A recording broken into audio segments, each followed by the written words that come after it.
മേഘ മാധവൻ കൂടിയുണ്ട്. മേഘ, വീട്ടിൽ കറണ്ട് ഉണ്ടോ, മെഴുകുതിരി ഉണ്ടോ, ഇൻവെർട്ടർ ഉണ്ടോ, എമർജൻസി ലൈറ്റ് ഉണ്ടോ, ഏതാണെന്ന് വെച്ചാൽ തിരഞ്ഞെടുക്കാം.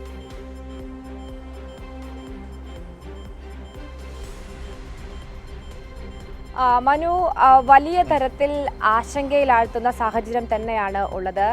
കാരണം അതായത് കഴിഞ്ഞ കുറച്ചു ദിവസങ്ങളായി ഒരു തരത്തിൽ മുന്നറിയിപ്പുമില്ലാതെ വൈദ്യുതി കട്ട് ചെയ്യുന്ന സാഹചര്യം തന്നെയാണ് ഉള്ളത്. കോഴിക്കോട് ജില്ലയെ സംബന്ധിച്ച് കോഴിക്കോട് ഇന്നലത്തെ ദിവസം ഏകദേശം 1 മണിക്കൂറിലധികം കറണ്ട് ഉണ്ടായിരുന്നില്ല പലയിടങ്ങളിലായി.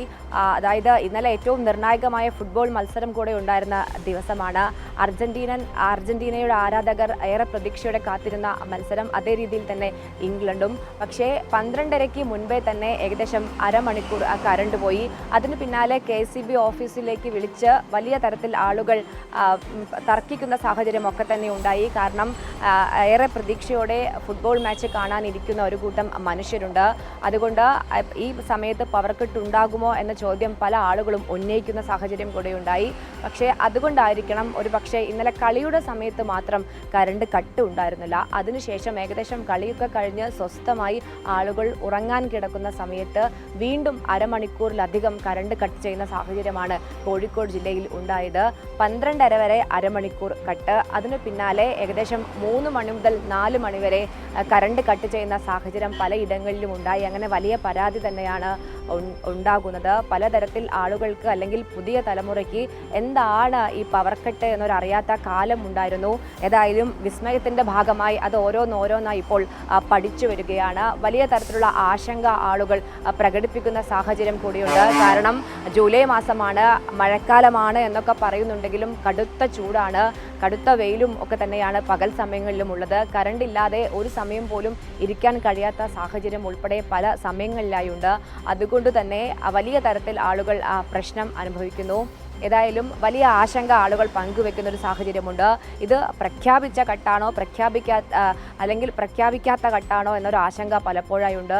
ആളുകൾ പല സമയങ്ങളിലായി മീറ്ററിലേക്കൊക്കെ തന്നെയും പോയി ഇനി മറ്റെന്തെങ്കിലും പ്രശ്നമാണോ എന്ന തരത്തിൽ പോയി പരിഹാരം തേടുന്ന ഒരു സാഹചര്യം കൂടിയാണ്. കാരണം ഒരു തരത്തിലുള്ള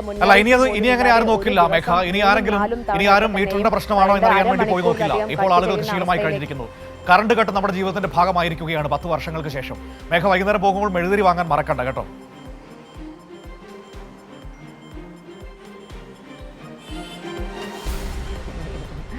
തീർച്ചയായും മെഴുകുതിരി എന്താണെന്ന് പോലും ആളുകൾക്ക് അറിയാത്തൊരു കാലമാണ് മനു. ഏതായാലും ദീപാവലിക്കൊക്കെ തന്നെയാണ് മെഴുകുതിരി പല വീടുകളിലേക്കൊക്കെ എത്തിക്കുക. ഇനി അത് വിസ്മയത്തിൻ്റെ ഭാഗമായി അത് എന്തായാലും പുതിയ തലമുറയ്ക്ക് ഉൾപ്പെടെ ശീലമാകുമെന്നത് തീർച്ചയാണ്.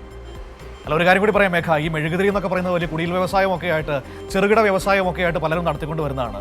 നമ്മുടെ VD സതീശൻ, നമ്മുടെ മുഖ്യമന്ത്രി, വലിയ ദയവുള്ള മനുഷ്യനാണ്. അദ്ദേഹം അവരോടൊക്കെ ഉള്ളൊരു കനിവിൻ്റെ പുറത്ത് അവരുടെ കച്ചവടം ഒന്ന് പച്ച പിടിപ്പിക്കാൻ വേണ്ടി ചെയ്തതാണെന്ന് കൂട്ടിയാൽ മതി. അപ്പോൾ നമുക്കൊരു നന്മയുള്ള ലോകമേ എന്ന പാട്ടൊക്കെ ഒന്ന് പാടാൻ തോന്നും.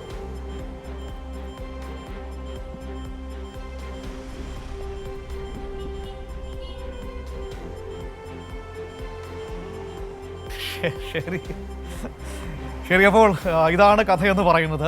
അപ്പോൾ മെഴുകുതിരി നമ്മുടെ ജീവിതത്തിൻ്റെ ഭാഗമാകുന്നു. ഈ പറയുന്ന എമർജൻസി ലാമ്പ് നമ്മുടെ ജീവിതത്തിൻ്റെ ഭാഗമാകുന്നു.